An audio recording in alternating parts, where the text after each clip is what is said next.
Hi there, this is James from CVG. Hi, I'm Matt from CVG. And today we are here looking at Street Fighter Cross Tekken. Matt, you've had quite a long go on the preview code here. How does it compare to the other Street Fighter games? It's pretty similar. I mean, it definitely feels more like a Street Fighter game than a Tekken game, which sounds like a stupidly obvious thing to say, but it's kind of been pitched as being familiar to fans of either franchise, but certainly it feels like an Ono game. Excellent. And we can see here the new tag battle system in operation with the tagging in and out of your partners. It's got a new mode called Pandora as well. How does that work? It's kind of like a self-sacrifice mode, really. Like once either one of your characters is down to 25% health, you can activate Pandora mode, which basically sacrifices your remaining character and makes you super powerful until your life gauge runs out.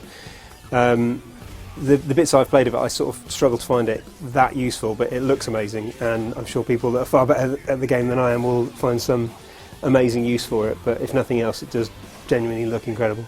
So there's a couple of other new things called Cross Assault and Super Art moves. Can you just briefly explain what they are? Yeah, the Super Art is basically yet another name for what's essentially like your big specials. So you'll recognise any of these from any sort of Street Fighter game of recent years. The key thing being with that is that the Tekken players, their Super Art moves generally tend to look like their big combos from the Tekken series, so big sort of flowing moves, like with Kazuya, he does a big sort of crossing low punch and it transitions into him sprouting wings and jumping up in the air and shooting you with a laser. Looks pretty incredible. Slightly easier to input than in Street Fighter 4 perhaps. The whole angle with this being that it's sort of well, there is depth there. It's sort of more accessible to like people that aren't hardcore Street Fighter fans. Cross Arts again is similar, but it's basically both characters incoming at the same time and unleashing all of the fury at once. Again, looks incredible. And the other slightly controversial thing is the new gem system that's in the gem system in this edition.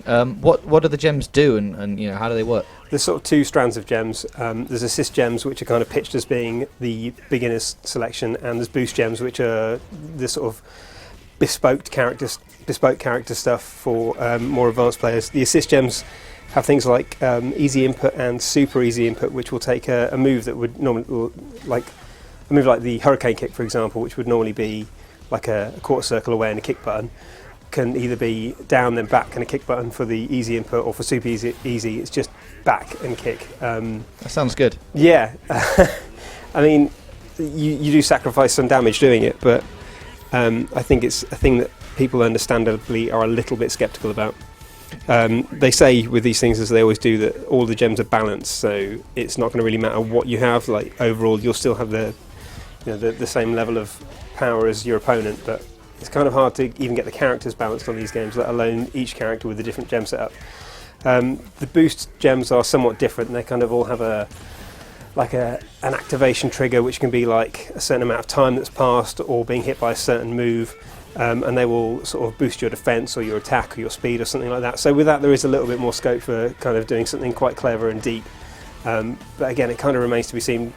These things only really become sort of understandable on any kind of deep level when the really amazing players get hold of them and show you what you can actually do. Because I play Street Fighter 4, but I'm no sort of tournament champion. Okay, well, overall then, from what you've played so far, still looking forward to it? I really am, yeah. I mean, like, obviously the most striking thing is that it's just, for anyone that's a big fan of both fighting franchises, it's amazing to see all these characters in the same game. And it doesn't feel like a gimmick either, from what I've played of it, and seeing people that are really good at Street Fighter play it as well. It looks really, really strong. From previous stuff that we've played so far, there's a few balancing issues, like Lily, for example, who's one of the characters from the Tekken series, is sort of massively overpowered at the moment, able to do just crazy chip damage with one of her kicks.